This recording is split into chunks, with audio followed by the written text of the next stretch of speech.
Hi, I'm Maja. And I'm Lara. And we are on an epic TET adventure across Europe from the UK to Greece. We're riding these two Honda CRF 300 Rallys. This is our video diary.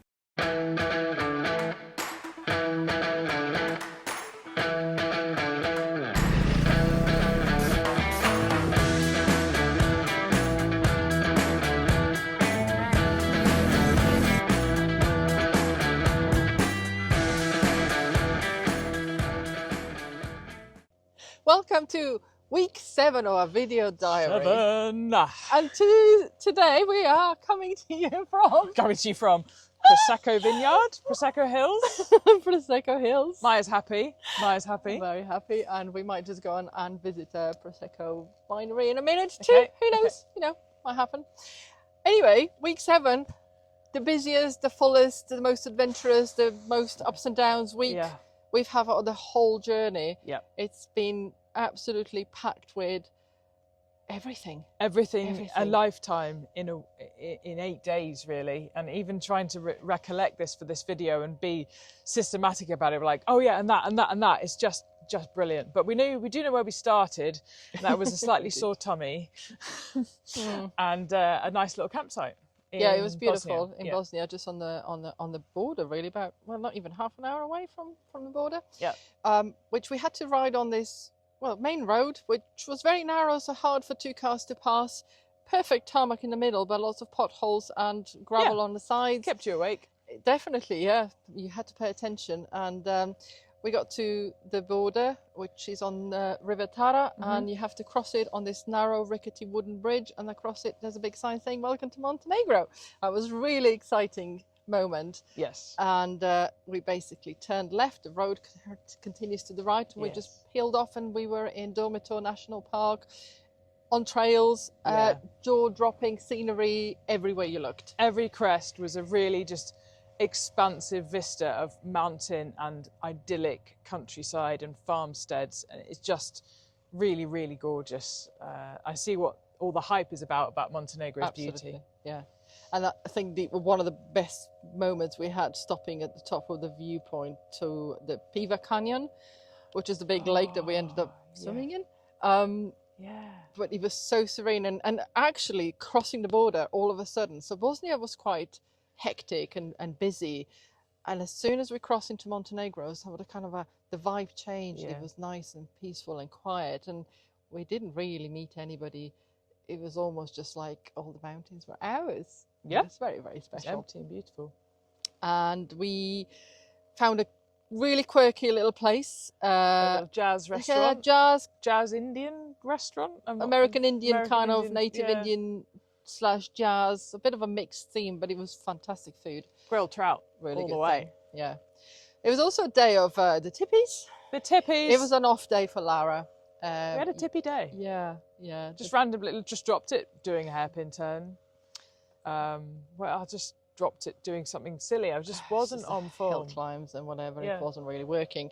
Whilst we were having lunch, we booked our campsite, which was on top of the mountain, 1,500 meters. So that made me very happy. Yay. And we were aiming for that. Again, a cheeky hill climb. Oh yes, that one. Yeah, yes. Yeah. On your day off, we meant that your bike kind of went for a little rest again. Yeah. It wasn't happening, so we turned Tactical around. Parking, I like to call it. Tactical parking, yeah. We turned around, decided to give this section a miss and maybe come back to it tomorrow. Yeah. Which I think was the worst decision, given what happened next. Or maybe the best. I think anyway, the decision was made. We carried on the road. You had a major tippy. Yeah, so the road was, I basically fell off on the road, probably 35, 40 miles an hour-ish. But we're okay, we're good. So basically the tarmac was just over a car's width wide, maybe a little bit more. There was a car coming the opposite direction, and the tarmac had a drop off, so it's quite a thick layer of tarmac and then gravel. Maja went in, obviously was leading, and I thought I could fit in between, I could stay on the tarmac in between the car and what was left. And so I made that split-second decision just to hold it on the tarmac. And that was my mistake, basically. So my front wheel just, with about half an inch, just fell off the edge of the tarmac, dug in, and I got thrown forwards and left across the road. and hence why the observant ones of you may have noticed some slight damage to the wonderfully resilient Nox gear. So saved my elbow, scuffed my shoulder, it's just a bit of scuffing down here, and I had some just slidey bruises just on my left thigh. But again, I've got the kind of Nox armoured shorts on, so they did their job, and my knee protectors did their job. And I hit my helmet on the floor a little bit, but my centre somehow stayed on. And your ribs were... And then my ribs were a bit sore. Well, your centre stayed on, but it switched off because in my rear view mirror, all I saw was you sliding away from your bike, and your centre switched off, so I didn't know whether you were okay or not. So it was sort of a case of, that's a bit scary. how do I quickly turn this round? And somehow I did, and got to, but you were on your feet, so it was okay. Yeah. It was a scary moment for both.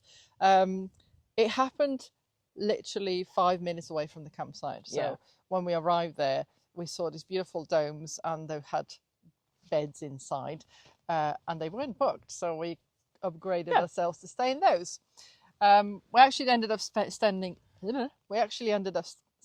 nights there because, well, you need a day off. I needed doing nothing to get my head straight. So for a bit of healing therapy, you found us a very special place to go to. Yeah, a genuinely really special place. Yeah, it's gorgeous. It was called Welcome to the Silence on Google, and it is. You do need to book it, so if you do come here, check that out. Yeah, you have to, you get picked up by the owners in a boat, and it takes about half an hour to get to this place. A little bit of a scramble because the lake was so low, summertime, obviously water's being used. Yeah. And there is complete silence. It was amazing, and we didn't even talk. Just we swam in the lake whilst the food was being cooked for us. More grilled trout, yum yum yum. And then he took us back to the bikes, and all that was within 20 minutes of the campsite. Yeah. So we had 2 nights there, and on the first night, actually even more special, the red moon came out, so we saw that. Red moon. How cool was that? It was really nice to see. So then we had to move on, and we just made a call on where we were, like where I was physically, because it was quite good in the end, because whilst we would have perhaps carried on without my fall, because I needed to get my head straight and kind of check the bike out, because the handlebars got bent, and there's only so much I could do about that. So I've been kind of riding them bent ever since. But I needed to get my head straight, because me randomly falling off doesn't really make any sense. It's not really my style. No, you were not right. I wasn't. And because we opted to stay for 2 nights and enjoy these lovely little camping domes, it meant we found Welcome to the Silence and found that lake, which was ended up being a bit of a gift in the end. Like, it's odd how situations have kind of caused a particular trajectory, and then we've made the most of them. Yeah, absolutely beautiful. And then getting to that lake and enjoying that silence with each other, enjoying that view, just felt really, really special. So we then kind of teetered off-road again, so I wanted to see what it's like riding my bike, because it is on the squiff. We call it the wonk now. Wonk, yeah. And it was perfect, wasn't it? Because the first bit of the road was tarmac, and then we went onto a trail that was just gentle gravel. Yeah, it was ideal just to get my head back in the game again. And the great thing is, when you're off-road, it doesn't really matter where your front wheel is. So I just kind of got used to this new riding position, and now when I go back to a normally straight bike, it's going to feel a bit weird. It'll keep going left. Yeah, my rights were better than my left somehow. But that was great, and that we followed our noses, and then you found a monastery for us to have some lunch at. Oh, wasn't that special? It was a 15th century old monastery, and we actually bought our lunch beforehand, so we found a supermarket, already decided we're having a picnic, and just happened to find this fantastic place. And Lara got adopted by a cat. Yes, I had a cat on my lap. I think it probably recognised the healing a little bit, because just before the monastery, I decided to ignore your advice and get entirely freaked out by a couple of guard dogs. You did, yes. So I came over a crest. I had a dog, like a black one, aggressively running and barking at me, and then a Kangal dog, which is like twice the size, coming across my trajectory, and my flight instinct just absolutely kicked in. I just wound the throttle open and panicked. I hit a rock, jammed my left toe into it, stayed on the bike somehow, and then rode away. But my heart rate was through the roof. And Maja, you had to have a word in my helmet to like calm down. And I felt like I'd broken my toe, basically. So I've kind of got to the monastery at this point, A bit sore, ribs still Ribs sore, bit bruised down my side. My head's a bit everywhere. And Yeah. we had a lovely monastery lunch, and the cats adopted me. basically. You had a beautiful sausage dog Yes, to give you some yes, love. that's true. But then we yeah, well, then we had to decided- make a decision, Yeah. didn't we? So the route Yeah. then split into tarmac only or Yeah. going off road, which we knew was going to be challenging Yes. anyway. We had to make a decision, and it was Lara's call, depending on how she felt. Can we do the off road bit? We decided we'll give it a go. The worst thing is that can happen is we'll turn around and go on the tarmac bit. Exactly. So we had the standard, normal, safe life of the blue pill, or we chose the red pill, the red TET line, and we have no idea what we're going to let ourselves in for, and we definitely couldn't come back. And honestly, that fork in the road, metaphorically and physically, that decision has been one of the best decisions I think we've ever made. Certainly on this trip, Ever it was made. the pivotal That point. Utterly, it's even bringing shivers on my spine in terms of what that meant. Yeah. Yeah, Yeah. it's pushed us beyond what we expected. Yes. The first hill climb was quite a tricky one, but we carried on, and we got to the top. That was a really high five moment, wasn't it? We loved it. So many high fives. So many high fives. I mean, the views when we got to the top of the mountains were jaw dropping. We did some drone footage. And we then just private to us. It's Oh, literally just private nobody mountainside. there. Brilliant. And we then decided this is going to be our first night of actual wild camping. Yay. So we were starting to look at where to park. We were looking for water. There was a lake nearby. Yeah. By the time we got to it, it wasn't a lake. It was just a puddle of muddy water for the cows. So that wasn't an option. And we were getting quite tired about that point. There's another sort of loose, rocky kind of track going downhill. It got us to an empty riverbed and then going back up again. And as I started that climb, I fell off and it was, no, I'm done. I am not going anymore. Yeah. I can't. Depleted. That was the moment. And we looked around and there was a house in the distance and a bit of a flat sort of grassy plateau. I thought, it's flat. Put our tents up here. We've got enough water. Let's just do this. As it happened then, two guys were coming down from that house. So I said, let's go and knock on the door and just make sure it's not their land we're camping on and that they're happy with us being there, and to check out who's in the house because we don't know if it's safe. Anyway, they were coming away from the house and they said, oh yeah, the lady lives there. She'd be delighted to have you. He shouted at her, can these two want to come here? And she basically said, tell them to sod off. Didn't realise I understand Serbian quite a lot. And then he said, it's two ladies. And she went, oh, well, they're staying in my house then. Nice.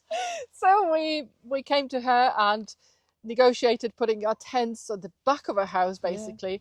The hospitality, the energy, the love that she gave us for that night was amazing.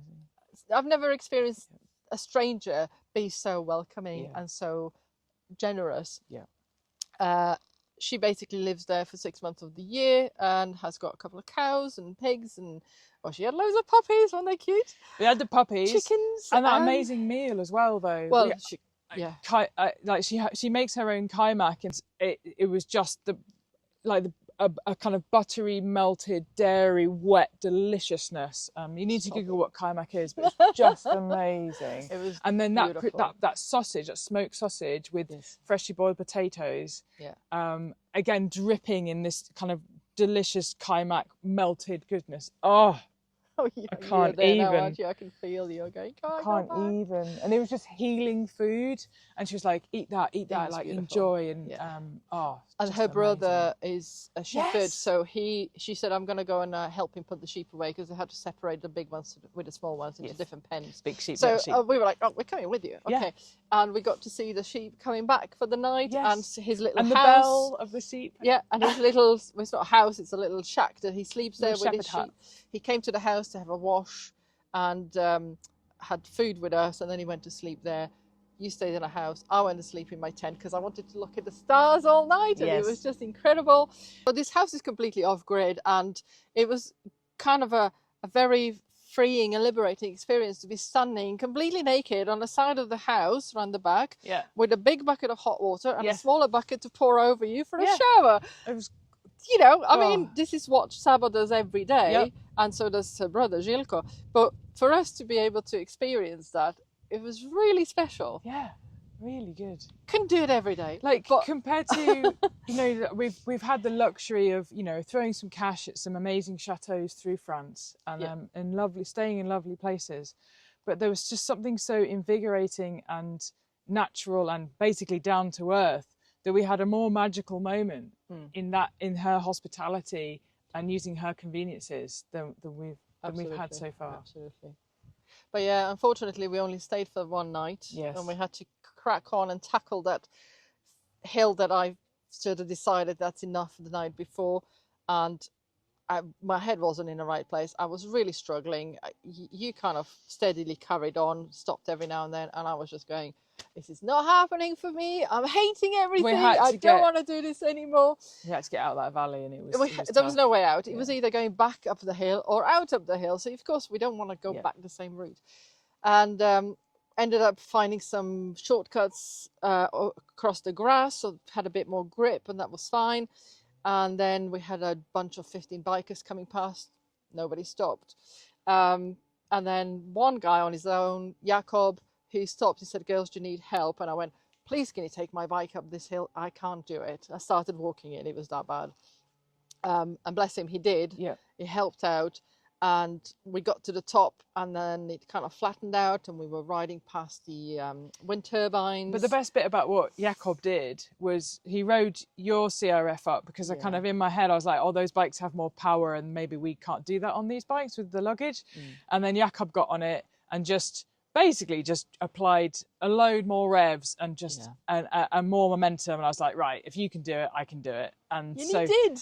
Did. It was amazing. I was like, right. So okay. Proud. It's like a penny drop moment of just how to get CRFs just have a little bit more energy. And the 29 brake horsepower, which I thought wasn't enough, absolutely plenty. And you just hang on for the ride. On it, aren't you? Yeah. And then you found your mojo again, and you started recovering up the next hairpin, and I could seeing your energy come back, because something shifted in my head. So I managed to finish off this hill. Yeah. And then we got to the wind turbines, and it was all lovely. And then out of nowhere, this horrible hill climb again, which was worse than what we struggled through in the morning. Yeah. However, we just pissed it. Honestly, it was.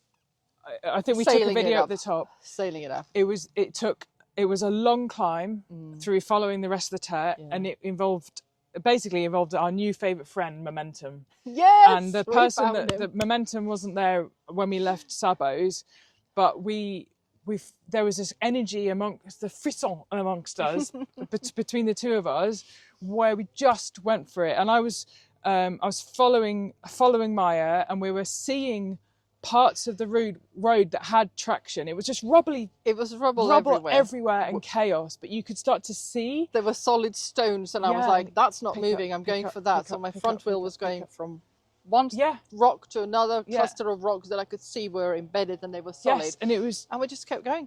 And then that save you made, I was watching you, honestly, like there was this whop, whop. I was like, yes, Maja, yes. And I was just screaming in my helmet, like, yes, this is amazing. And we just drove these little CRFs and all our luggage and all our lives up to the top of this thing. And in terms of being compared to being stuck in this valley where we were white flagging and getting to the top of that, it was in a day is just mind blowing. In 4 hours, literally. Yeah, in the space of 4 hours, everything changed. Yeah. And then we realised we're not going to make it to Albania, so we found another campsite by a river. I mean, it's hard work, this, isn't it, really? Yes. And we had the biggest downpour ever, all night long. Rain. Just... But it's so amazing in the tent when you're all snuggly and it's just the heavens have opened. You're like, snuggly. I had earplugs in, and I could still hear the rain on the tent. It was blissful. Very soothing, actually. Blissful. And of course, in the morning, it stopped raining, so we did pack away wet tents. Yes. But we were adamant we're going to Albania, and we were quite tired because it was such an exhausting 2 days. Yeah, pretty done. So we got to Albania, we followed the TET for a bit, and then we found this hotel, like a natural resort hotel with spa. Before we did muddy ice rink through the farmland. Yes, we did. Not in the mood for that. I mean, it was just mud. It looked like dried mud until the tyres touched it, and it was ice rink. I'm like, whoa, what's happening? Yeah. Yes, so we by the time we got to that hotel, we were pretty done. apart from our family, we were the only 2 guests Yeah. there. So we had a pool to ourselves, sauna to ourselves. And we were even, well, they were happy with us suspending tents out of the we threw them over the balcony balcony. to get them dried up. Like over this castle-themed hotel. Yeah, you that's was a bit strange. Yeah, I was Rapunzel, wasn't I? you were Rapunzel, Come. and then we literally just assembled our tent and threw them over the balcony so they dried out, and they were just really hospitable. And we had a really gorgeous restaurant meal. Oh, I was just going to say that was so good because we just had to taste. We had a lots of different tapas. We things. brought tapas Basically to Albania. Albanian tapas. It was fantastic. And then the next day it got better because the trails weren't technical, they weren't difficult, but we found a perfect lunch spot by the river. So we set up a little tarp shade between the 2 bikes. Thank you, Dee Dee Hammocks. Yeah, and then we went for a swim and enjoyed our afternoon there for a bit. And then things went a bit sketchy. Not for us, but yeah, as you know, it did go sketchy because we came around a corner. Well, you were in front. So we're on a big mountain pass, so contouring around the mountain, so big, wide open like road as such, but just cut out of the mountain. Yeah, and you got stopped by 2 guys that were standing next to their car, and they were saying there's rocks falling down, stop. Yeah. And so we were stood there for a bit watching. They were throwing stones at the rockfall to sort of trigger it to see if it will carry on or not. And Lara said, what are you thinking? And I went, I've never been in this situation before. I don't know. What do you do? There's about to, there's a potential really dangerous situation there. Already a boulder that had fallen just as we came round, and you could see these wasn't really messing around, but we kind of had, again, the 2 choices, red pill, blue pill, although I'm not sure if I wanted the rest of that red pill afterwards. But if we'd stayed there much longer, we would have lost the road. Yeah, and because we were the last 2 people to go through, to go past there with sort of doing this together. Either we win or we lose. Let's do it. Not getting separated. Yeah, so we were like really close as much as we could because we couldn't go 2 abreast. It wasn't that much that wide. And we managed to get through. And honestly, the adrenaline, the heart rate was through the roof because then we realised once we were through, just how worried we were about it and how tense we were. And we carried on, and then later on in the day there was a bunch of bikers, 3 or 4, that we stopped and chatted to maybe 20 minutes before that rock moment, and they sent us a message with a picture of, we had to turn around, literally the whole side of the mountain collapsed onto the road, so we were really lucky. It was gone.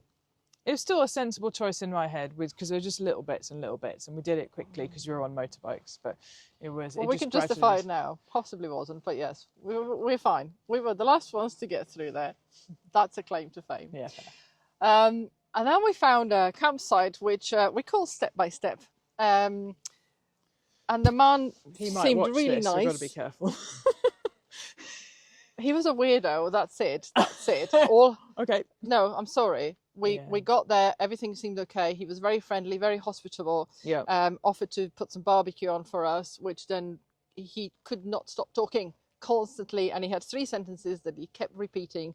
I want to build this, put investment in, and step by step, I will make this into an amazing place. Oh, you forgot about the 4th sentence. Do you want a massage? Oh well, that came after, but yes. Yeah. So basically, we went sitting inside because there were so many mosquitoes. He brought some wine that he made in a plastic bottle, and he went, yeah, try this one. So we looked at each other and went, yeah, don't think so. Yeah. He then brought it's too sweet, we don't like it. He brought another wine that was actually in a glass jar. Which was really, it's nice of him to offer food and drink, and compared to Sabo, we were like, yeah, this sounds amazing. And then it was just a vastly different experience. But it wasn't exactly. So he said, have you got glasses? And he had half a pint glasses, and he poured half a pint of wine in my glass. Now, I'm not being, normally I'll drink it, but hello, you're a strange man. There's only us 2 in your property. Yeah, and he had massive gates that he locked. I was like, there's no way I'm drinking here. And there was cheese that he offered as well. Which, Anyway, Lara was very tired. Well, we both were, but you were kind of looking more tired on purpose as well to get out of there. And he kept saying, well, if you're tired, I could give you a massage. No, thank you. And he said that about 4 times. Yeah. Then you stood up to start putting your stuff away and go to the tent. So he sat next to me very, very closely.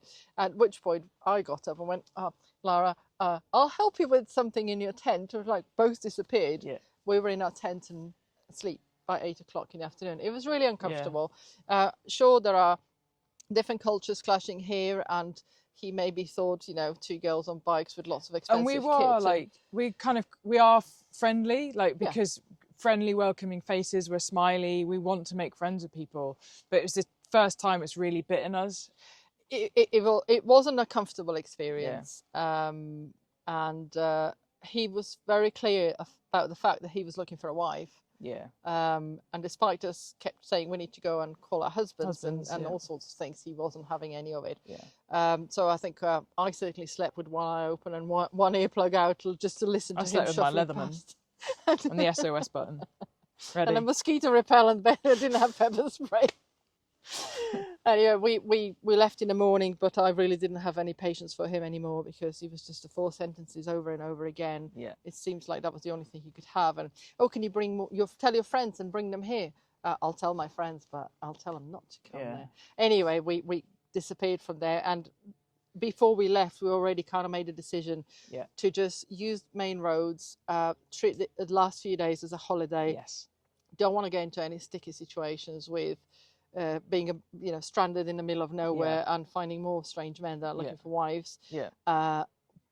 Really, our last day in Montenegro was the epic, pivotal kind of most achievement day. There was nothing left that we needed to prove to ourselves, and it was a really nice. And it was also a great decision, because after that we relaxed and was like, right, we're going to find nice hotels. And by the way, the last one in Ksamil was perfect, and Fabio looked after us. And Euro Hotel. It was just proper oasis of calm in the midst of the chaos of Albania. The driving is crazy. There are animals all over the road all the time. You come around a corner, there'll be a cow, a pig, a stray dog, a horse. A Mercedes up your exhaust. A wildfire that we rode past as well. It feels a bit edgy. It does feel you have to be alert 100% at all times. By the time we got to Ksamil, we were pretty exhausted, so we had a day just relaxing. Because we rode 220 kilometres without stopping. Right, 220 kilometres. We shut the bladders and went, just get us to the hotel, because we didn't even talk. It was music the whole way. Both of us knew the agenda. Crack on. Apart from wild horse jumping out the side, or a horse. That woke us up. That woke us up, and then that was about it. And then we just had to get to Greece.